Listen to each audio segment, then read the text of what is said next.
And I think it's because they don't have anything that they really truly believe in.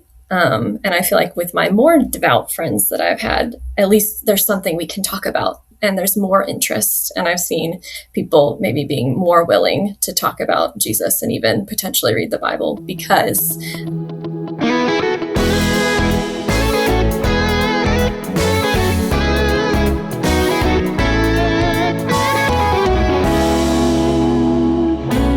Lähetystyön takahuone. Tervetuloa kuuntelemaan Lähetystyön takahuone-podcastia. In this time, actually we do this in English. Tällä kertaa siis tosiaankin englanniksi, ja syy on se, että meillä on täällä vieraita, jotka ovat muualta kuin Suomesta. We have guests outside of Finland. Actually one of them is from Finland, but not living in Finland right now. Ja tämä liittyy semmoiseen jaksoon, joka julkaistiin vuoden alussa. This is like bonus episode for episode that was released in January, 1st of January. Let's see who we have on here. We have Anu. Welcome, tervetuloa. Kiitos, thank you. And we have Daniel. Tervetuloa. Kiitos. Thank you. Welcome. And we have also Krystal, who hasn't been in our podcast before. Daniel and Anu has been, but Krystal, you are new one. Welcome. thank you. I'm excited to join. From you, I have to ask how you end up to be mission worker outside of States. That's a long story, but I guess the short version would be that I worked with people from other countries as an English teacher when I was in college. And I just met people from all over the world, from unreached places. And yeah, God just really put it on my heart. So it took a few years, but eventually I figured out what it looks like to go overseas and found the country that I'm in now, and I've been there for 4 years, and I really love it a lot. You already listened, or actually you watched it, and it's so many people haven't been able to watch it because it's in internet. It's only for listen audio, that main episode, but something that you were thinking that, hey, I have thinking this same thing. Yes, there were so many really good tidbits. I took so many notes, but I really agreed with them, especially when they were talking about how important it is to meet Muslims in your own context in any way that you can, because you really have to catch the vision before you can, go and then really be able to do that work. Because if we don't have a vision for working among these people and then grow that love for those people, you can get really jaded really quickly. Anu and Daniel. Yeah, I was actually thinking the same thing, and especially like when you are like, they were talking a lot about like, okay, how to get ready to go to the Muslim context, and then I was thinking like, okay, the first thing is that I think you need to have the love. The love from God to those people group. And then that was something that we can just think like, okay, Muslims are some kind of like that's our like goal that they will come to know Jesus. But actually it's the love that God gives us. And through that love that we can love them, they can come to know God's love. And I think quite big thing is that you listen some stories from other missionaries and straight from the people, because it can wake up your love, even the love that you didn't know you have. Yeah, that's like my story. Yeah. I was about 20 years ago. Yeah, I think I was 20, and I read this book. It was in Finnish, Vuorilla kruunatut, crowded on the mountains, maybe the translation for that. And that was talking about among Muslims. And through that book, just God gave that love to me. Yeah, or Muslims? Daniel. Yes, I'm really glad you asked Krystal first because I'm not a note taker. And so her response helped to jog my memory. It was a very good episode. I listened to it over a couple different times. And yeah, as I was listening to it, one of the first things that stood out to me was that idea of loving people where you're at. As someone that left my community, left my country to go to a different land to meet others, there was a phrase that mentors in the States always told us, and that is, who you are here is who you'll be there. And it was this challenge that when you get on a plane, you don't magically become somebody else. You have a mission ahead of you, but what you do now in that same space is also going to translate and be the habits that you put into place or the way that you love people. So practice loving now with the people that you're around, and then that'll help prepare you to then know what to do when you get there. And that really drove my wife and I to do a lot of things with the international students at the college where we came from, because we wanted to be active throughout the whole process of going and be prepared with the character that we knew that God was calling us to while we were still in the States before we even came to where we are now. One reason, I would say even one big reason that I wanted to talk about this issue or topic with you is that the guys who were talking in the main episode, they were working or have been working so much different kind of country, even though they are Muslim countries, but different from where you are working. From that point of view, did you see something that, hey, this is quite different in our country when you listened to that episode? I think there were several things but I think it was helpful that they were making very clear that we need to remember that Islam is different in different contexts. Like there is secular Islam, there is cultural Islam, there is like devoted Muslims, there are atheists who still call themselves Muslims. And so then I was thinking, okay, where do I put us in this context? And I was thinking like mostly probably my local friends, I would say they are cultural Muslims. So the culture, like, okay, they have kind of herited their like being Muslims and their family members are Muslims. So there is nothing else. But it's very different because I would say it's only cultural. Yeah, I think that really stood out to me as well. There were some stories as they were sharing that I connected to more, and some stories I connected to less. But when they got to that part about the spectrum of how seriously one might take their faith, there definitely seems to be a lot more cultural Muslims here. There also was the how do I say it appropriately, but just the government had a period here that really affected it for a good, as they've come out of that change, the Islam, I think, has also changed. 30 years ago, the Islam that was here was different than the Islam that is here now. And there's a lot more foreign Islam that's coming back into this area that is interesting to see. People that are taking their religion more seriously than maybe their parents had. And we're getting ready to start Ramadan here in just a couple weeks. And so we've noticed that my family has the last 4 or 5 years that as Ramadan comes closer and as we get into the month of Ramadan, that our friends start to take religion more seriously. They start to almost be different people than we've known throughout the year. And that month, they can be very different than we know them to have been. But yeah, that was a very interesting section. I agree with Anu. Yeah, I was thinking a lot about that. And I mean, and kind of like what Daniel's saying with what you see during Ramadan. I mean, I have friends who are very just nominally Muslim, and then friends who read the Quran even in the local language. And so I meet such a vast array of people, but I think largely a lot of them are cultural.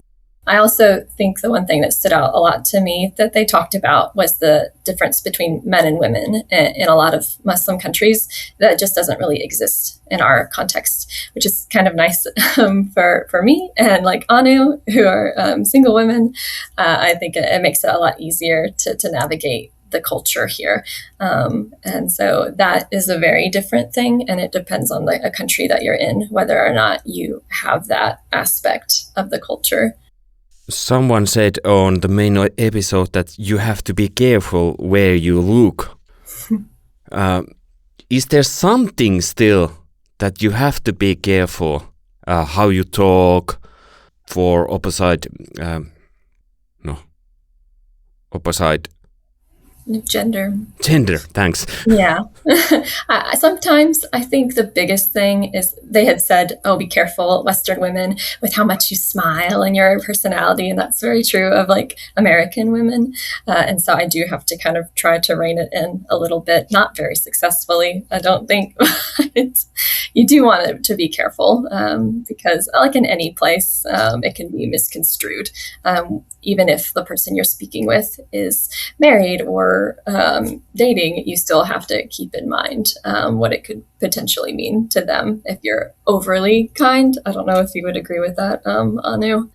Yeah, I do. And I was also thinking actually just before this recording, I was walking home and there was this Muslim couple, and woman was covered, and I was like, that just came to my mind, like, with that situation, that okay, I can look the woman in the eyes, but not the man, and not like that. I can normally just have the eye contact with the guys here, but I was thinking that because the woman was covered and the man also looked a little bit more devoted, so I was like, okay, I want to be respecting them and not like looking the guy into his eyes. Yeah. How about as a man? Yeah, there's so many thoughts, so many stories they're going through my mind right now. So I'll try to focus in, but that part of the podcast really. You don't have to focus, just keep on going. Thank you. I appreciate it. That part of that podcast really reminded me that there's always things that I need to continue to learn myself. Because when I heard that part, I was thinking to myself, oh no, how often do I try to look at women in the eyes? Or there is this real struggle for me where I want to shake hands. I want to give the hug. I want to do the kiss on the side of the cheek. And depending on the relationship, depending on the person, sometimes I still will go to that level of doing the kiss on both sides of the cheek. But with someone that is more devout, they're not going to extend their hand for a handshake. And after that podcast, it made me really think, okay, I've got to be careful with my eye contact. Maybe I should be looking at more ears to be appropriate and to be sensitive. And as an American, we are especially an American from a small town. I grew up in a town of 5,000 people. We had one traffic stoplight. Whenever you see somebody, you always wave at them. Whether you know them or not, the chances of them being your fourth, fifth cousin are very high. And so you have to be friendly. You have to be very engaging. We're used to smiling at people on the sidewalk. I had a friend from a different Eastern European country that one time told me that when I smile at people in public as strangers, they think that I should go to some kind of psych ward. That's a little bit different than the conversation about Muslim and Islam. But as an American, it is a true struggle to not be so overly engaging to strangers with my eyes, with my smile. And then you take that layer of someone that is more devout. How do you respect them? How do you engage them in a way that doesn't put up obstacles for future conversations or interactions? How do you not make other men feel threatened that I'm making eye contact with their wives? So it reminded me that I need to continue to be culturally sensitive, even whenever I think I'm just being nice or Christian. Sometimes I am being very overtly American, and that can be an obstacle. You have to live in Finland a couple years, yes. So you don't smile anymore, and you look away, and you always, if you're waiting a bus, you leave the space, and you know the things. Yes. I would love to spend some time in Finland and continue to open up my cultural eyes. Really nice that when you were talking about this topic, You were, Anu and Krystal both used one word, friend. Is that the key over in that kind of country where you all live? And is it the same thing, like between women and between men? Is it easy to get friend with local men? Like as a woman? No, as a Daniel, as a man. Or Daniel. That's a really good question. And you with as a woman Yeah. to women. As a foreigner, I think I have a certain appeal, a certain interest. People are very curious. Why would I leave my country to come to the place that I have when there's not economic advantage here, when there's not career progression that they might think of, when there's not my own family here. So that gives me a lot of inroads into relationships. I've not found it difficult to make friends here. I do find it difficult to maybe take it to the same level that they do sometimes because they invest very deeply in 3, 4, 5 people. And as an American, I want dozens, hundreds of friends. I want to be friendly with everybody I meet. You can't go that deep with everybody. Time limits you, but even just relational capacity. So I've not found it personally hard to enter into friendships with people. It also helps that I've been able to connect over interests like basketball or things that they also enjoy spending their time on. Who doesn't love to sit down and, whether you like coffee or not, to sit down for an hour, 2 hours and relax and just enjoy a social visit with somebody. But I do try to keep my friendships to be men and men. I try not to have deep relationships with women. How about Krystal? Yeah, what is that they say, guys? Is it you have to consume a kilo of salt with someone before you're considered a friend? And so I think you can be really friendly with people, but it does take time and investing in people before you really are seen as friends. But then, like Daniel says, I think, yeah, once you are friends with them, they're so invested and they'll do so much for you. And it is really such a sweet thing. And yeah, most of my friends, my deep friendships are with women. I do have friends that are men just because I am involved in like sports things as well. And it's very much co-ed. But yeah, those relationships are not as deep as with other women because it just makes the most sense. You don't want to like confuse anybody as to what your purpose is. But yes, I think friendship is so important to get to those deeper things, to be able to talk really deeply about who God is. Yeah, and I think that takes time sometimes. Well, I would say most of the times, and that's something too that they actually, on the main episode, they talked about the time, how important it is, and that, okay, in Western countries, we can, okay, let's have a coffee or something. And then it's like very short coffee. But over here, it's like, it is 2 or 3 hours. And it's like, it's very like, you are not respectful at all. If like, yeah, if you just, oh, I have half an hour or something. No, you really need to give your time. And then through that time, spending time with people, you also just you build the relationship, but also trust. Because one big thing in this country is that people don't trust. I think they somehow weird way they probably trust more us foreigners than their own people, and so that has been like that takes time to actually get on that level that people trust you, that they actually share their heart with you. So yeah, but then when we get on that level, then it's like friends forever. Is that history of country, like recent history, because the people don't trust? Yeah, there is a lot of that has been affecting the history. Yeah. Hey, someone said that on the main episode, if you were in Afghanistan, it would take 3 to 5 minutes in any conversation for God to come up. How about you said that you are living more like cultural Muslim country. Is it same thing over there? Or is it something that doesn't come your when you having chit chat with someone? I think it depends a lot about us, like me also. If I like, okay, if I meet a new person, and then if that person asks, why on earth are you living here?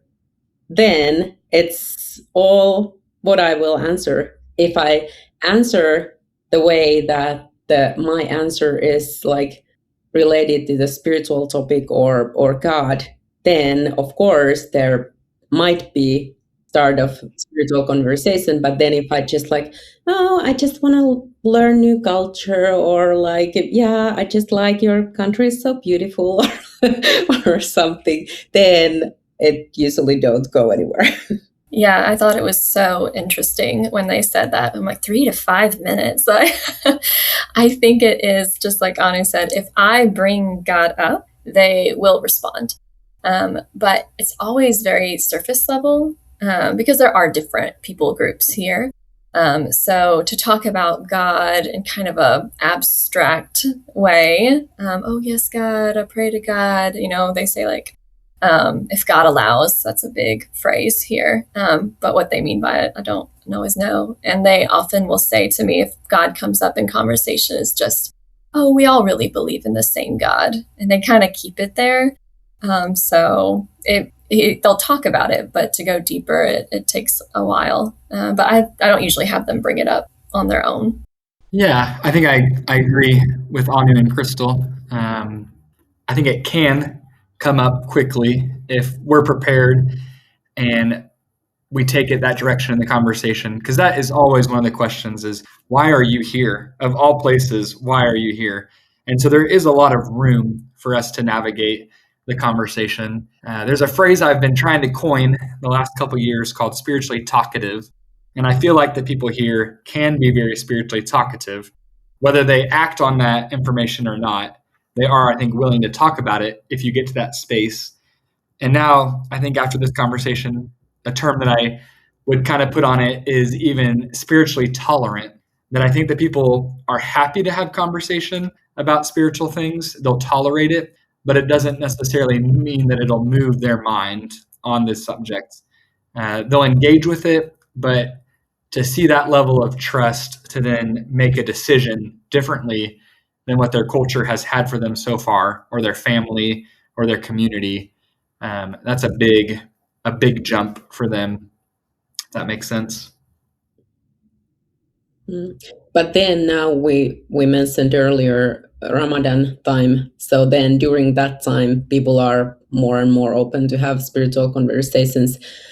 But it also many times it goes like how they want it to go, like that they want to talk about like their like Ramadan stuff, and then like, oh, I'm fasting, but then if you can actually have the questions like, oh, why are you actually fasting, and do you feel that you get closer to God through that, and then there might be an opportunity to say like, hey, did you know that in Bible there is this kind of thing about fasting, or God is telling this for us, and yeah, those kind of, so that is also time. And I have also noticed that local friends who are more devoted Muslims, there are more spiritual conversations with them, because it's important thing for them too.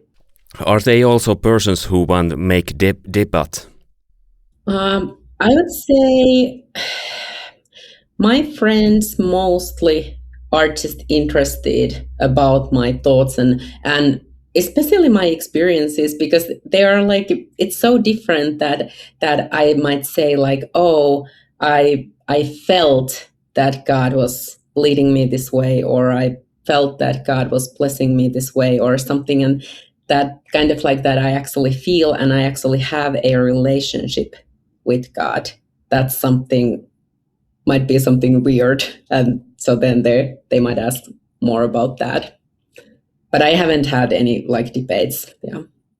One note I want to add, just for cultural context, is that when kids start school here, as soon as first grade, they are taking religion class, and they do that until at least 8th or 9th grade.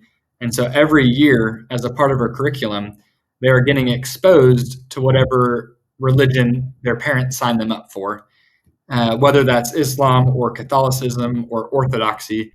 So in the school system, they're getting trained to have spiritual education. In the States, that's a very foreign concept. And so it makes it interesting here that they have 8-9 years of, depending on the teacher and depending on how much they want to be serious with that class, they can learn quite a bit, or at least are exposed to quite a bit of spiritual topics, giving them vocabulary, kind of this infrastructure of conversation, maybe some of the most common debates that are out there in Islam. How you feel about spiritual warfare in your context? I think we have quite a lot of experiences with that. I would say,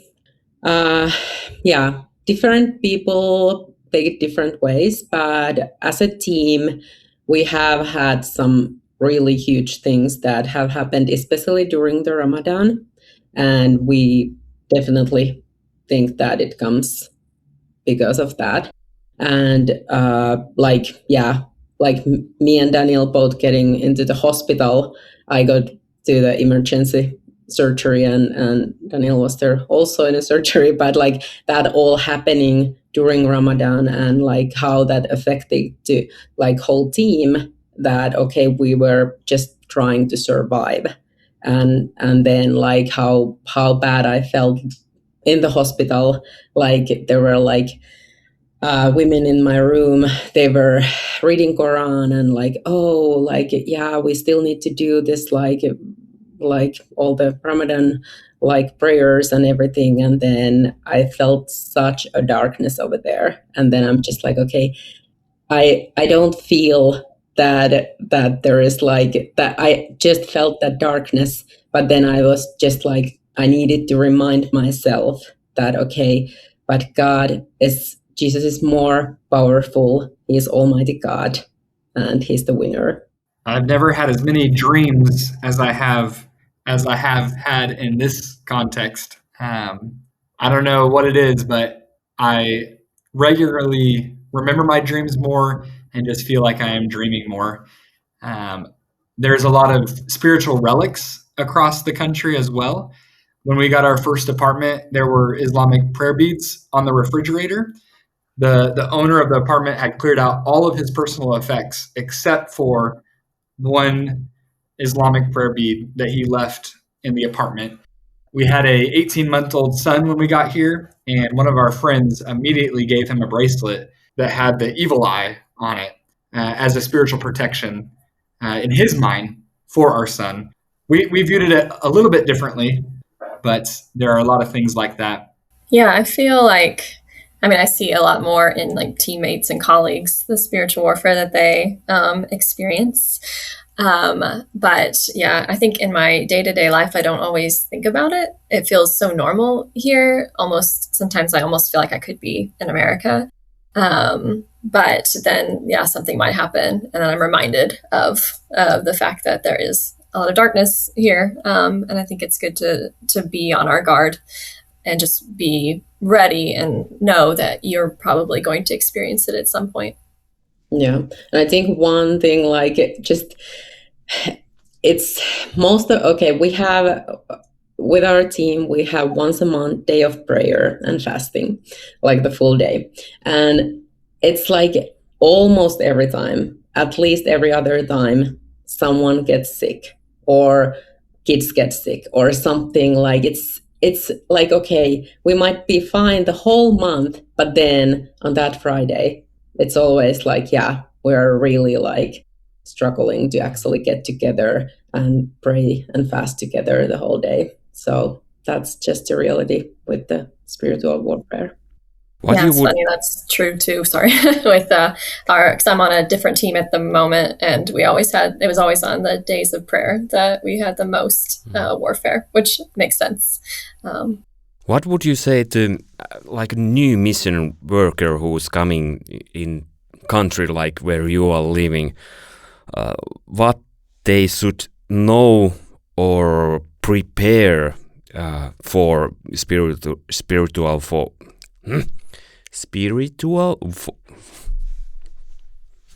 spiritual warfare?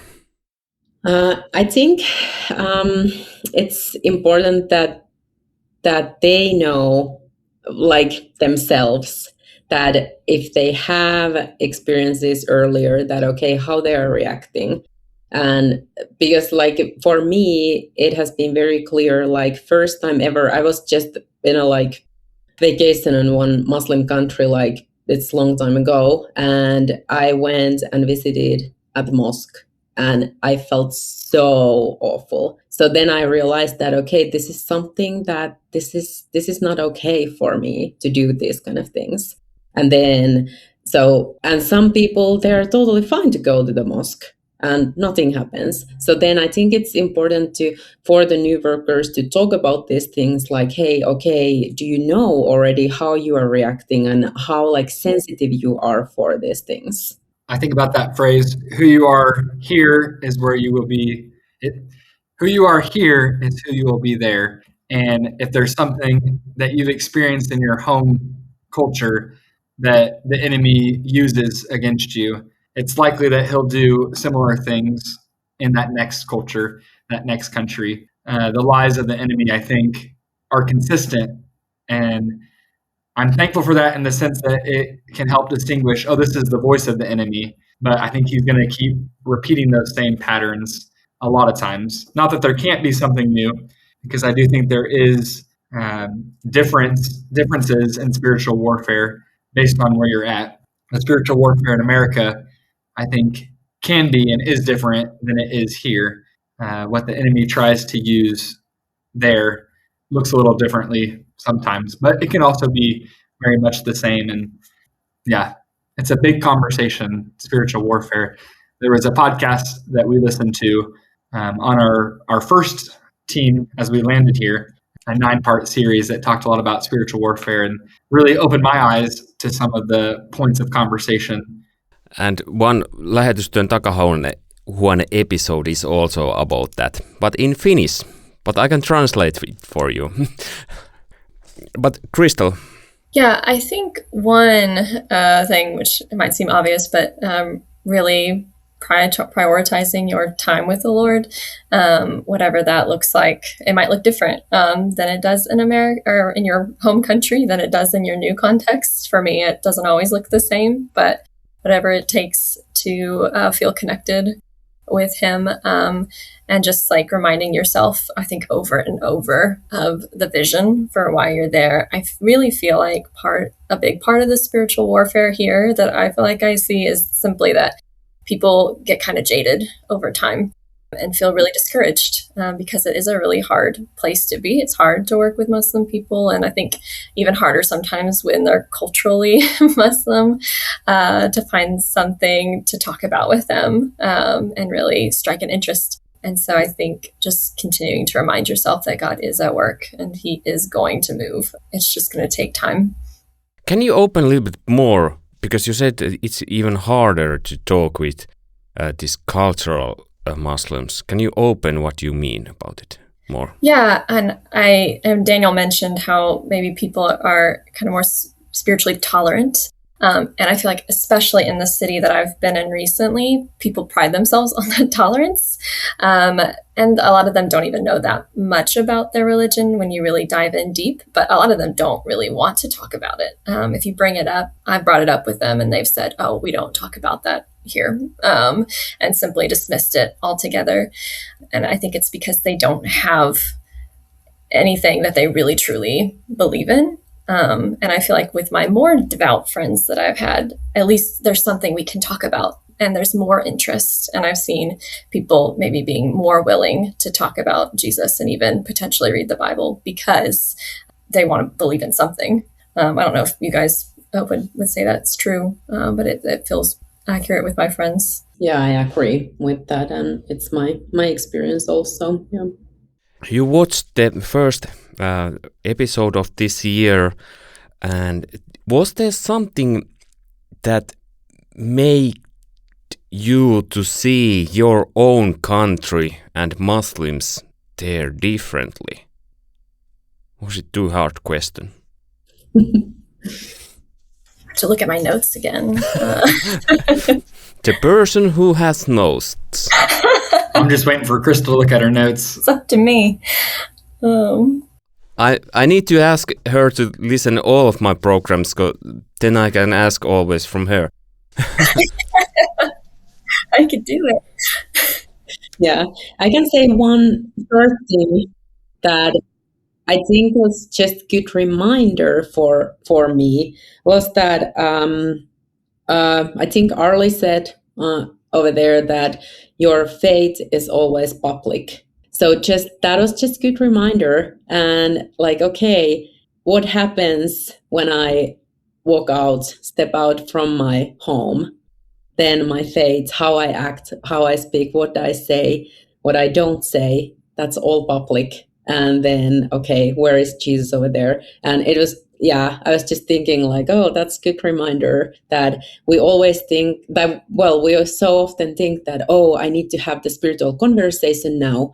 But then actually the things, what we show through our lives are affecting too. And I have recently, just recognized that very well with one local friend who, like, first 2 years, I tried to start the spiritual conversations and nothing happened. And then after being friends 2 years, then she started finally to have the questions. And I think it was not what I was saying, but it was more like she was observing, like, okay, how does Anu live her life? And is she really living the way what she's like saying about God and Jesus and those kind of things? Yeah. So it was just a good reminder that our faith is public. Yeah, another thing that they mentioned, looking at my notes, they were talking about talking with Muslim background believers, and I was thinking to myself, how much do I ask the Muslim background believers in our country about like the hard questions about how would you approach someone to talk about these things? What helped you when you moved towards Jesus? Because I've heard a lot of their testimonies, but maybe to like press in deeper and ask them to be able to gain a little bit more insight, because nobody knows better than the believers in that context what it's like to move from being a Muslim to a Christian. And so I think that's a really good point and something I'd like to do a little bit more of. Does Daniel have something to say? Nothing specific right now, just thinking and getting the gears turning. Can you repeat the question one more time, just to make sure? When you watched the first episode of this year, Lähetystyön takahuone, was there something that you realized through that from your own country, or did that open your eyes to see something new from your own country where you're living now? I asked it a little bit differently now. Yeah, you did. Because I was like, I don't know if I even answered your question, but you whatever. can answer for this question also. So did it open your eyes to see something else, new way? I'm sure it did. I'm trying to think of a good concrete example. The main takeaway right now is I need to take notes like Krystal. They mentioned you prepare on the way. It's not that you go to college and specialize.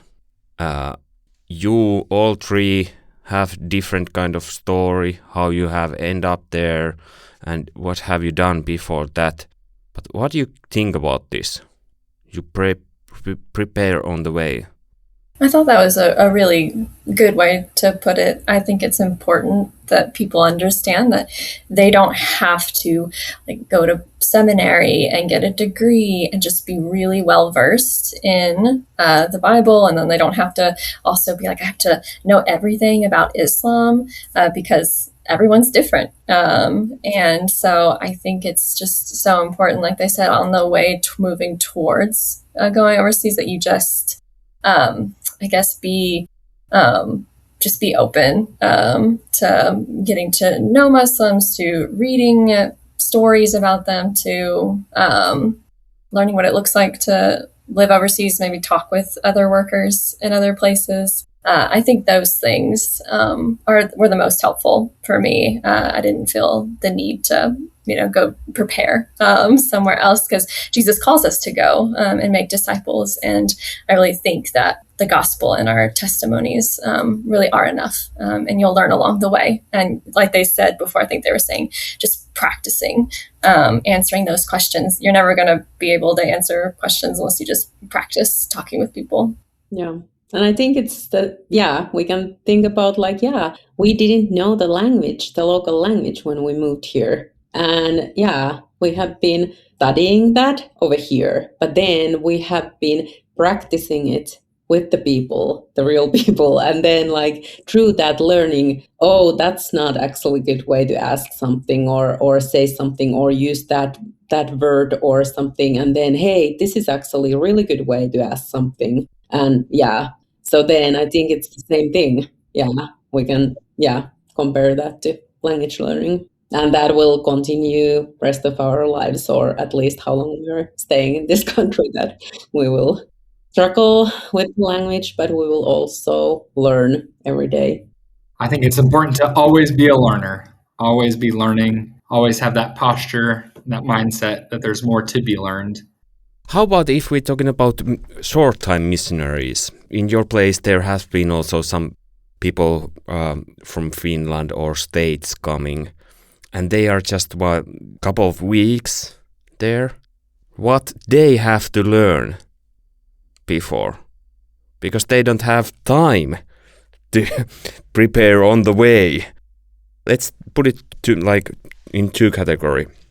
What they have to know about Muslims over there, and what they need to know about what they will do. Mm-hmm. Well, I actually think that many times with the short-term teams, we don't want to beforehand do so much we need to you need to be trained like this and this and this, but actually we're kind of hoping them to come with very open-minded, and we always use the word the main thing that you need is flexibility, because all the plans will change all the time. So then it's not word of giving them 2 months beforehand a schedule that, hey, these are the things that you will be doing here, so get prepared, because probably those plans won't come true and there is something else that will happen. But just, we usually say, the short-term teams, that okay, just use time for prayer and pray already for the people that you will come to meet, the Muslims that you will get in contact over here. And so that's the way how God will actually prepare you for those relationships. Yeah, I think God will bless the study beforehand.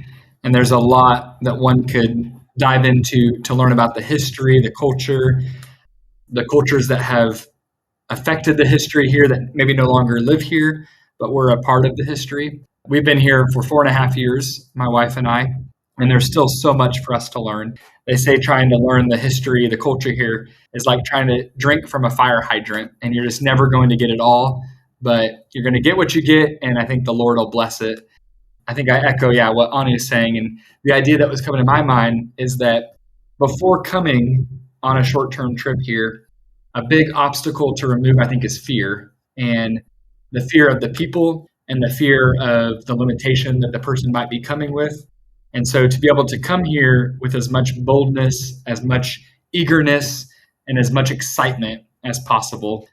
So that removing of fear, the destigmatizing that this is going to be dangerous, that it is going to be something instead that God is going to use in an amazing way. And like Anya said, praying for the people that they will meet. They don't know who that is, but God does, and He is preparing them ahead of time. And it's a blessing when we get those short-termers that come in and they find some really interesting people that maybe we would have never met, but something about them helped connect that person then back to us, and we can hopefully follow up with that relationship long-term, and in the end, hopefully God can enter that relationship more than anything. Yeah, and I feel like if you learn anything before you go to a place, maybe asking the team that's hosting you about the cultural do's and don'ts. So you don't want to like go into a conversation and immediately have it shut down because you did something you didn't know you weren't supposed to do. But yeah, I think like Daniel said earlier, being a learner is just so important. And then not being afraid that you're going to do something wrong because you can't know everything that you shouldn't do or shouldn't say. But just, like Anna said, praying beforehand and asking God to, go with you, mark your steps. And I think if you're gracious to the people, they'll forgive you for some of the things that you do. For the end, I want to ask something innostavaa, rohkaisevaa, something for encouragement. And the question is engaging with Muslims. What it have been giving for you, for yourself? I know on the podcast someone had said how having conversations about the Bible with Muslims has deepened their faith. And I think that's so true. I think that when you get to know people who have different beliefs than you, it makes you start to, question different things, and you have a stronger faith because of it, because you're going to dive deeper into it and, try to answer the questions that you don't have answers to. And then when they do talk about God, sometimes it's just so sweet to hear the way that they see him. And I think it really just expands my thinking of who God is. And it's so much better because of it. Daniel. Yeah, I think so. Someone challenged me with a thought 12, 13 years ago that even though in Islam there's 99 names for God, one of those names is not Father. And so the more I engage with Muslims, the more pride I have in this relationship with God as Father, that I can have that kind of relationship with him, that he calls me son. And so, kind of like what Krystal's saying, just this ability to stand upon this rock of God as Father and strengthening of relationship with him. Yeah, well, I had thought also about the relationship with God that I mentioned earlier too, like how it feels like one day I was walking by the mosque, and then there was this one lady praying out there close to the wall of the mosque, and I just stopped there, and I was thinking like who or how she's praying, or like what is she feeling, and it felt, I don't know if it was something that God gave me that feeling, but I just felt really like sad for that woman, that I realized that she's doing all these Islamic prayers, but she does not know the real Father. She does not have the relationship with our Savior, Jesus Christ. And I just stopped there for maybe a minute and just prayed for her, and that she could come to know Jesus. But that's something that through that has been becoming more and more important, the relationship with Jesus. Now it's time for sales pitch. Why people should come as a missionary, or at least short-time missionary, especially in your country? This is the best. Oh, No. okay. Yeah. Well, I would say it's easy that way, that, okay, it's not like you don't need to be scared about like, okay, is it safe to come here? Is it like, it's like, it's really, I would say like the life is very normal here. We don't need to cover ourselves as a woman. And so I think that's something that could be even like kind of like smoother step into the Muslim culture and get to know Muslims. Yeah, if you're listening and you're from Finland and you have not met Anu first, then I encourage you to reach out and have her come to your church, come to your wherever, go get coffee with Anu, and she can tell you even more in person. But I think But be prepared to have 3 hours Yes. coffee then. I have learned here. And Anu still loves Finland, so that could be a 3-hour coffee sauna combination. I think. I'm not going to speak for Anu, but maybe not. Depends on the setting. But yeah, I think especially for Finland, I feel like it is very accessible.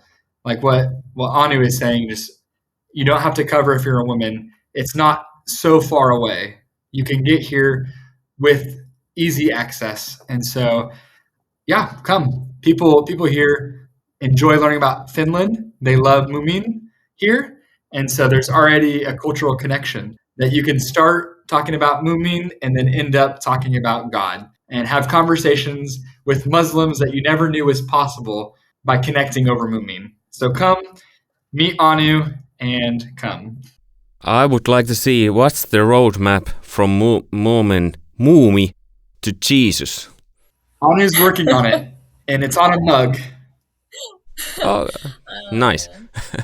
Krystal, why to your country where you are working? Well, I don't know if I could sell it better than Daniel, but I mean, big picture too. There's nothing better, I don't think, than being a part of God's kingdom work. It's such a wonderful experience to get to work overseas wherever you are, or even just visit a place and gain a deeper understanding of how God is moving in the nations, and also just having a broader understanding of who God is, like we talked about. But yeah, I agree with everything they said. As far as our context, it really is a good stepping stone into harder Muslim countries, which I know they've talked about on the podcast, finding that stepping stone. This really is a great one. It's not hard to get here. It's a lot easier, especially as a woman, to be here.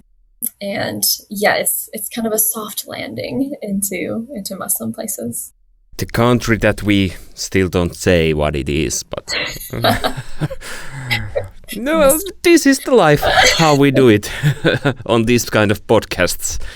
This is also for safety of other people. It's not only for us, and that's why there is only not surnames and so on. Hey, really big thanks, or like in Finland we say kiitos, and it's easy word to learn from mosquitoes. And what else? It was really fun. And next episode that will be in English, it will happen maybe next year. But there will be one episode in English in Suuressa mukana podcast. And it's there will be Dr. Scott Keith from 1517. So go to listen that if you haven't already done it. Thanks Daniel, thanks Anu and Krystal. It was really nice to get to know also you. My name is Mika Järvinen. I didn't say it yet, but now I said it, and have a nice day wherever or whenever you are right now. Bye bye.